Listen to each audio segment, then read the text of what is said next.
Bienvenue sur Maine Public News Connect. Des reportages inédits de la radio publique de Maine sont diffusés chaque semaine en espagnol, en français, en portugais, en somalien et en anglais.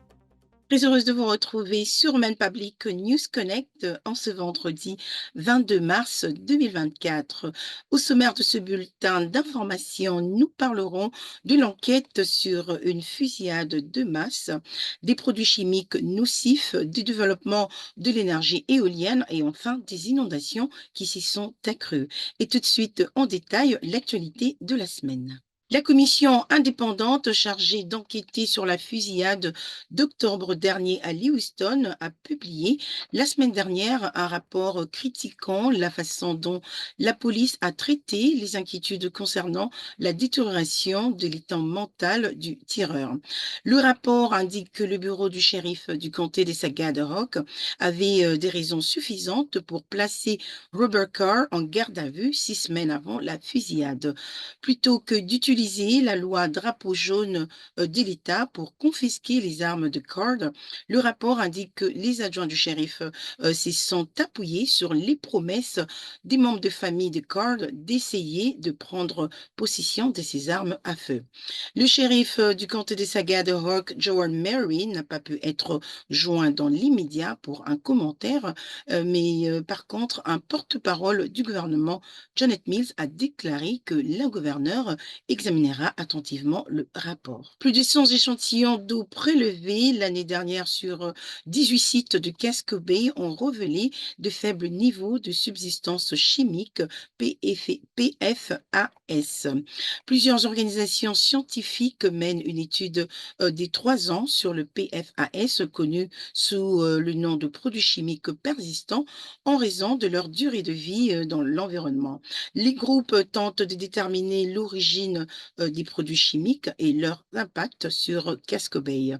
De PFAS ont déjà été trouvés dans les sols et dans l'eau potable de nombreuses exploitations agricoles dans l'État de Maine. Selon l'Agence de protection de l'environnement, l'exposition au PFAS peut avoir des effets négatifs sur la santé, notamment un risque accru de certaines maladies. Le Bureau de la gestion de l'énergie océanique a délimité une zone dans les golfs de Maine où un parc éolien commercial en mer pourrait être développé. Cette zone couvre 8094 km² d'océan au large des côtes des États de Maine, de New Hampshire et de Massachusetts.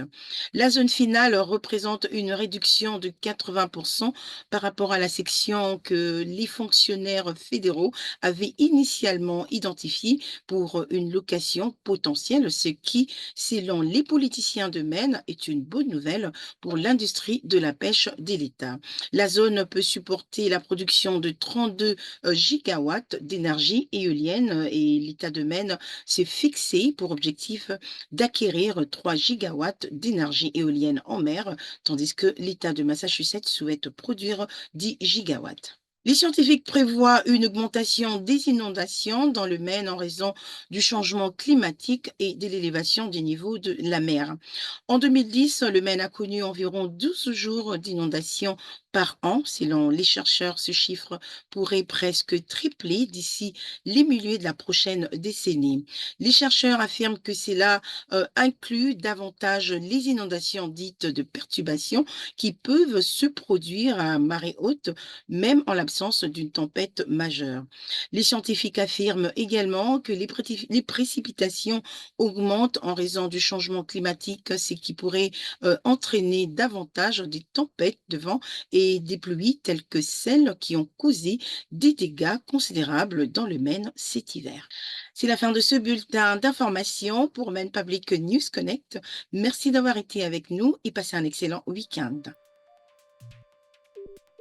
Merci à nos excellents partenaires communautaires pour leur soutien et leur contribution à ce programme. Maine Public News Connect a été rendu possible grâce à des donateurs individuels et à des fondations de partout dans le Maine, ainsi qu'à KOU et Patricia Ewan, Seaport Credit Union, Hannaford Supermarket, Maine Housing et IDEX. Maine Public News Connect est rendu possible par Kou et Patricia Yuen qui s'y sont engagés à combler les différences culturelles au sein de nos communautés.